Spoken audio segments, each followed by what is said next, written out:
I want to focus my remarks on matters rather closer to home. On Saturday night, I had 2 children in uniform. My son, who has now made his life in Israel, wore the uniform of the Israel Defence Forces. Like most 20-year-olds in Israel, he's doing military service. He personally saw the aftermath of Hamas's atrocities, sights which no 20-year-old, in fact no one, should see. But he's in uniform because if he and his friends were not in uniform, there wouldn't be an Israel. It really is that simple.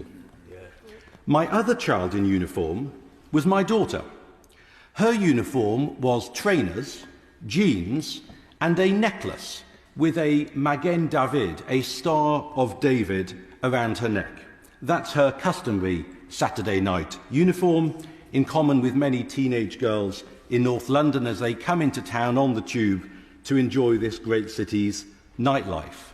And I was more concerned about the safety of my daughter than of my son. So how on earth have we got to that place where I'm more concerned about a teenage girl with the Star of David around her neck than my son in an army uniform in a country at war? There are 3 reasons: information, institutions, and constitution. Let me give an example of each. First, information. The BBC is not a state broadcaster, but it is a national broadcaster. And I say this with genuine regret as a supporter of the BBC. In the last few weeks, it has brought us national shame. I need not take time with the BBC's abject failure to describe Hamas for what it is, in plain English, a terrorist group. After an intervention from me and other noble lords, the BBC announced that it stopped calling Hamas militants because, I'm not making this up, we have been finding this a less accurate description for our audiences as the situation evolves. A less accurate description. No further comment is necessary. But last week, the BBC reported, uncritically, and citing only Palestinian officials, which of course means Hamas, that Israel had struck the Al-Ahli hospital.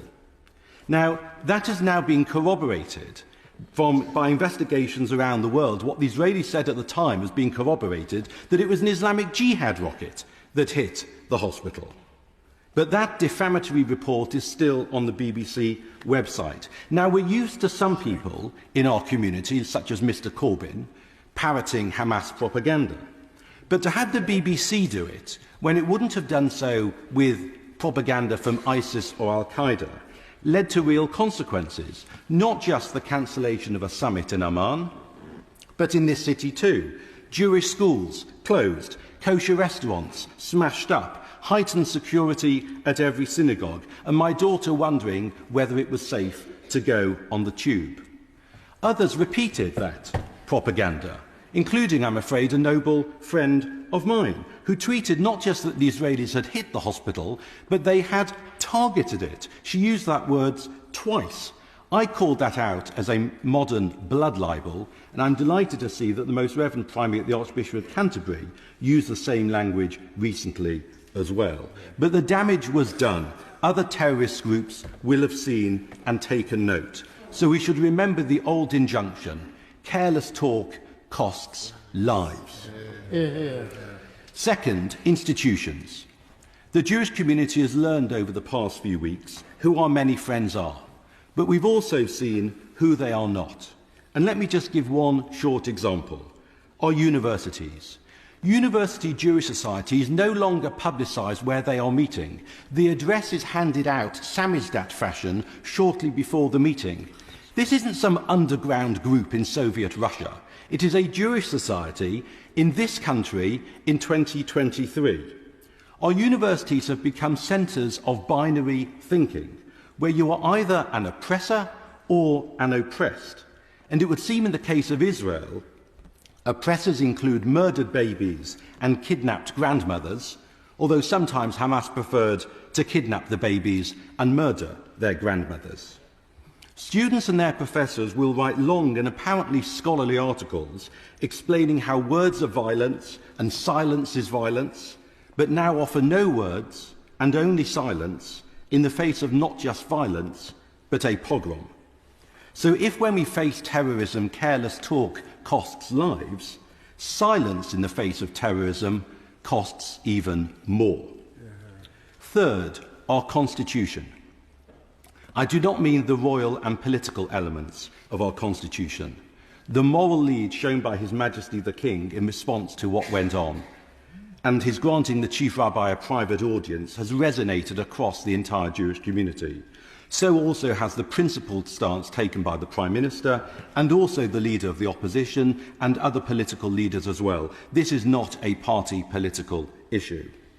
The Jewish community is protected by law, but at the moment many feel that they are not protected by those whose job it is to enforce the law.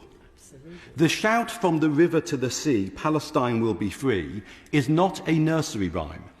It is a murderous rhyme, because it calls for the destruction of Israel and necessarily its inhabitants. It's not a demand for the two-state solution, in which I and so many others still believe. But the police have done nothing about it.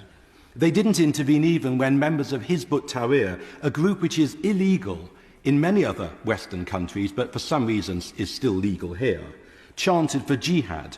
And I'm aware that jihad has several meanings, apart from armed struggle. It can refer to self-reflection, personal improvement, and quiet meditation.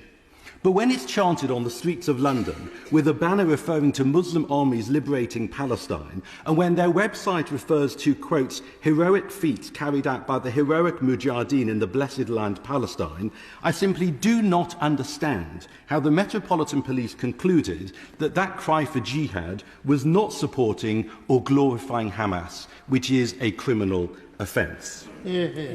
Careless talk costs lives. Silence in the face of terrorism costs more, and police inaction will only encourage those who want to bring their violence and their terrorism here.